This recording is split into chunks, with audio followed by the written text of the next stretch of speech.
KS. Varaprasad, DG SAM, doctor Navaneeta Radhakrishnan, Shri Rajeev Narang, director centre for fire explosive and environment safety, DRDO के अन्य senior officials, army, navy, air force, coast guard और ordnance factory के साथ साथ state fire services के सभी प्रतिनिधिगण एवं मेरे मीडिया के मित्रों, आज उत्तर प्रदेश के पिलखुआ में फायर सेफ्टी को समर्पित डीआरडीओ स्किल डेवलपमेंट सेंटर के इनॉग्रेशन के लिए आप सभी कुशल अग्निवीरों के बीच उपस्थित होने पर मुझे बेहद खुशी हो रही है। यह अत्याधुनिक केंद्र फायर सेफ्टी, इंटीग्रेटेड सेफ्टी और डिजास्टर मैनेजमेंट की सफलता में एक नया आयाम जोड़ेगा, ऐसा मेरा विश्वास है। मित्रों, मैं इस केंद्र के सभी वैज्ञानिकों, सभी ऑफिस बियरर्स, ट्रेनर्स और ट्रेनीज को अपनी तरफ से हार्दिक बधाई और शुभकामनाएं भी देता हूं।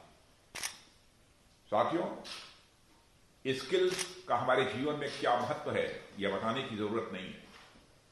मानव सभ्यता का इतिहास हमें यह बताता है कि वही लोग, वही समाज, वही राष्ट्र आगे बढ़े हैं जिन्होंने एग्जिस्टिंग स्किल्स में महारत हासिल की है और साथ ही नई नई स्किल्स डेवलप भी की है। हमारा प्राचीन राष्ट्र स्वयं इसका एक बड़ा उदाहरण रहा है। हमारे प्राचीन शास्त्रों में कर्म योग को विशेष महत्व दिया गया है। कर्म और कौशल के योग का पर्याय बताया गया है।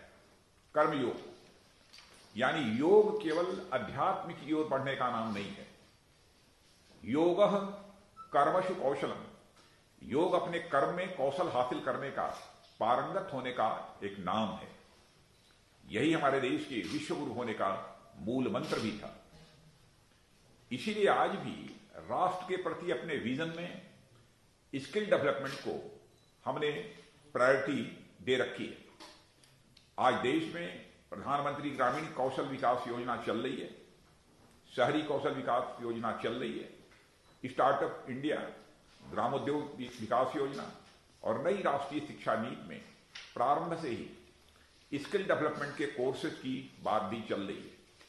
ये सभी डायरेक्ट या इनडायरेक्ट रूप से हमारे यूथ की स्किल्स को बढ़ावा देना सुनिश्चित करते हैं। साथियों, एक कुशल भारत ही पुनः विश्व का नेतृत्व कर सकता है। कुशल भी होना चाहिए, ताकतवर भी होना चाहिए। इसलिए कुशलता की ओर आगे बढ़ने का हमारा अथक प्रयास जारी है।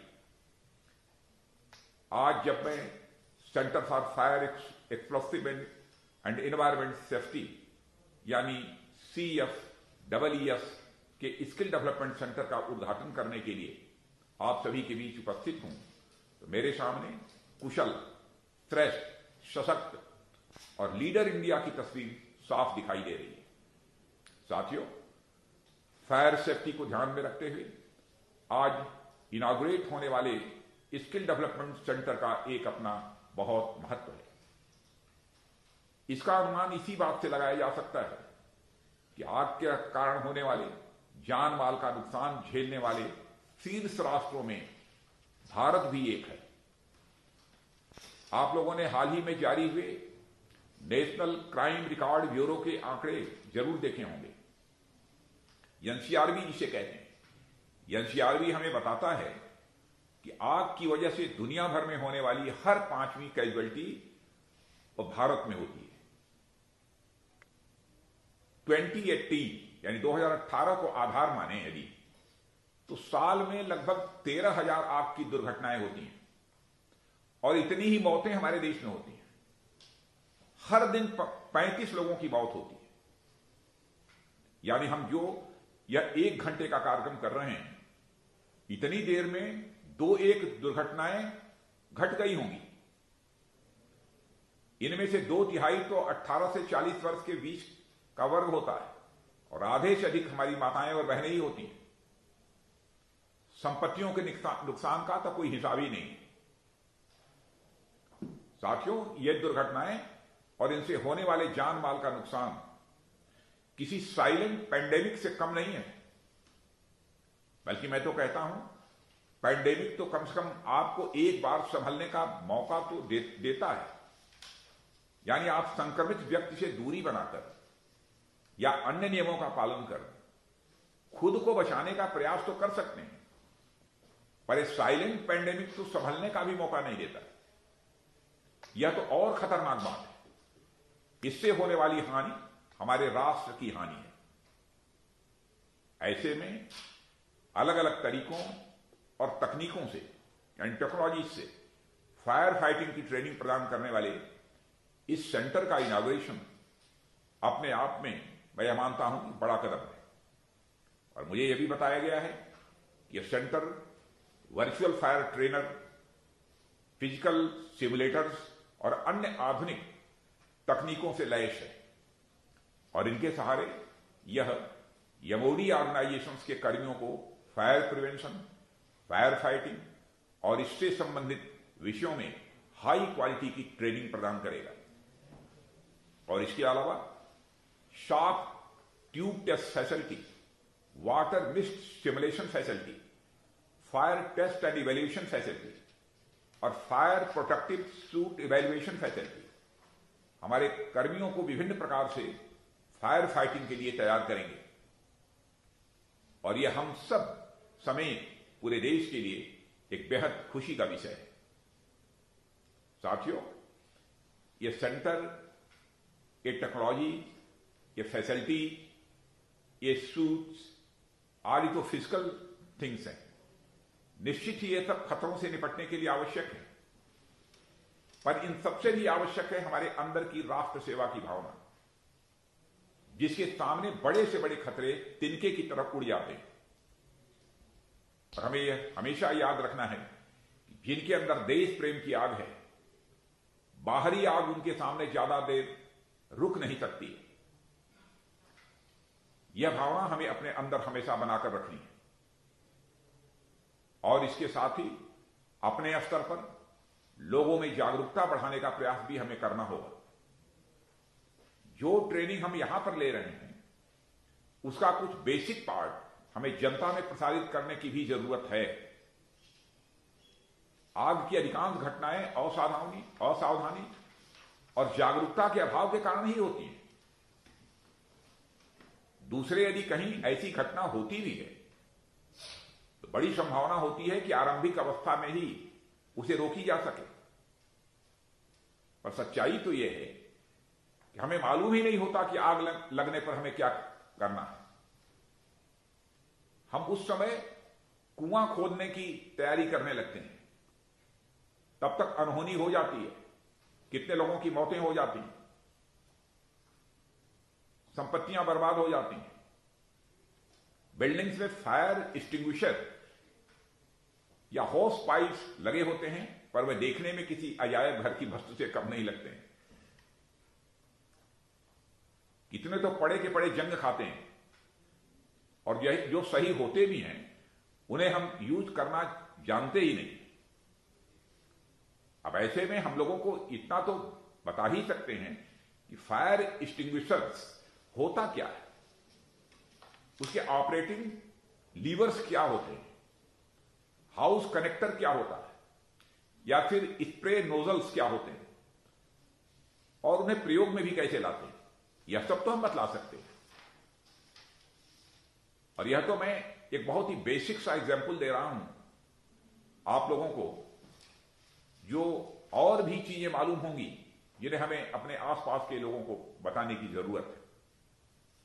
यह सब काम एक ही दिन में नहीं होगा, पर जैसा मुझे बतलाया गया है कि यह सेंटर साल में 900 लोगों को ट्रेन कर सकता है। यानी सेंटर की बहुत बड़ी कैपेसिटी है, छोटी कैपेसिटी नहीं है इसकी। और ये 900 लोग अगर हर माह केवल 2-3 लोगों को भी आग से सुरक्षा के बारे में बताते हैं और वे लोग आगे 2-3 लोगों को यही बात बताते हैं, तो कुछ ही समय में हम बड़ी संख्या में लोगों को जागरूक कर सकते हैं अपने समाज और राष्ट्र के प्रति। यह हमारा बहुत बड़ा योगदान होगा। मित्रों, आज हमारा देश आत्मनिर्भरता की ओर तेजी से आगे बढ़ रहा है। जिस डिफेंस सेक्टर की आत्मनिर्भरता और इंडिजनाइजेशन यानी स्वदेशीकरण अब तक अछूती समझी जाती थी, वह सेक्टर भी स्वदेशीकरण की ओर लंबे कदम आगे बढ़ा रहा है। इसमें डीआरडीओ की एक बहुत ही अहम भूमिका है, बहुत इंपॉर्टेंट रोल है डीआरडीओ का। कोविड के दौरान भी चाहे मास्क हो, पीपी किट्स हो, सैनिटाइजर्स हो, इसका प्रोडक्शन हो, इंडस्ट्रीज के लिए transfer of technology, testing lab या फिर निःशुल्क पेटेंट्स देने की बात हो, तेजस और अर्जुन टैंक में इसकी भूमिका हो, या फिर इस तरह के स्किल डेवलपमेंट सेंटर का निर्माण हो, डीआरडीओ नए और आत्मनिर्भर भारत के निर्माण में अपना महत्वपूर्ण योगदान दे रहा है और लंबे समय से दे रहा है। और इसके लिए मैं सेक्रेटरी डीआरडीओ डॉक्टर जी सतीश रेड्डी को और उनकी पूरी टीम को बधाई देता हूं। और यह स्किल सेंटर भी आने वाले समय में विभिन्न प्रकार के खतरों से हमारे देश के लोगों और संपत्तियों की सुरक्षा में अपनी महत्वपूर्ण भूमिका निभाते हुए सेंटर ऑफ एक्सीलेंस साबित होगा, ऐसा मैं पूरे विश्वास के साथ कह सकता हूं। पिलखुआ से चूंकि मैं खुद जुड़ा रहा हूं, उस क्षेत्र का मैं सांसद भी रहा हूं, इसलिए यहां इस सेंटर के बनने से मुझे विशेष खुशी हो रही है। मैं स्वयं ही आना चाहता था, लेकिन आज आकस्मिक रूप से एक कार्यक्रम निर्धारित होने के कारण, जिसमें लगातार 3.5-4 घंटे मुझे बैठना था, इस कारण मैं नहीं आ पा रहा। इसलिए मैं यहीं से वर्चुअल माध्यम से उद्घाटन करने का निर्णय लिया कि अब इसमें विलंब नहीं होना चाहिए। इसलिए इससे ज्यादा इस अवसर पर कुछ न कहते हुए मैं इसके उद्घाटन की औपचारिक घोषणा करता हूं। और मैं निश्चित रूप से आगामी कुछ महीनों में कभी न कभी इस सेंटर को देखने के लिए आऊंगा, क्योंकि अभी मैं अपनी आंखों के सामने देख रहा था, जो ये पिक्चर दिखाई जा रही थी वो मुझे बहुत ही आकर्षक लगी, इसलिए मैं जरूर आऊंगा। तो मैं इसकी सफलता की शुभकामनाएं देता हूं और मैं एक बार फिर आप सभी को अपनी ओर से हार्दिक बधाई और शुभकामनाएं देते हुए अपना निवेदन समाप्त करता हूं। आप सबको बहुत बहुत धन्यवाद।